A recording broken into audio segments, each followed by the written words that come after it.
Hello, mic test.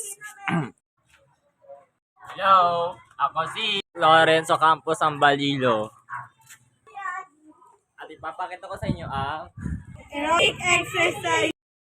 Ito ay ang mga jumping rope, gardening, playing, stationary bicycling, swimming, at walking. Pero bago ko pakita ang bawat isa, papakita ko sa inyo ang bawat benepisyo ng bawat aerobic exercises.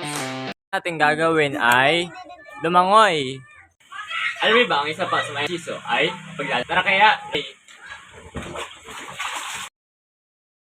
alam niyo ba, ang mga benepisyo ng paglalangoy ay nakakatakas nito ng dugo, nakapagpalaw ating baga habang lumalangoy, at higit sa nakapagpasaya sa ating pamilya, sa ating mga kaibigan. Tara na tayo! Kalawa ay maglakad. Ito naman ang pinakamadaling aerobic exercises at pinaka-common dahil ang maglakad ay ang pinakamadali sa lahat at pwede sa lahat ng tao mapayat mataba kahit sino man ikaw ay pwede ka maglakad. Kaya tara, maglakad ka na. Magdilig ng halaman. Sabi ng init, no? Magdilig tayo ng marami. At yan naman ang ating matampok sa aerobic exercises na tinatawag na gardening. Ang dilig ng maraming halaman ay maraming benepisyo, lalo na sa ating inang kalikasan. Kaya sa pagdidilig ng maraming halaman, marami tayong masasagin na puno, hangin, at lalo na sa ating pangkalusugan. Makakatulong pagdidilig ng maraming halaman sa ating pangkalusugan sa pamamagitan ng mas marami tayong malalakas na hangin, marami tayong maliligtas sa buhay, at mas mararelax pa tayo at mag-enjoy pa. Kaya tara, magdilig tayo ng maraming halaman para sa atin at para sa ating inang kalikasan. Bisikleta! Tara, magbisikleta tayo. Ang isa sa mga ginagawa ko ay stationary bicycling at ito ay isang uri ng aerobic exercises.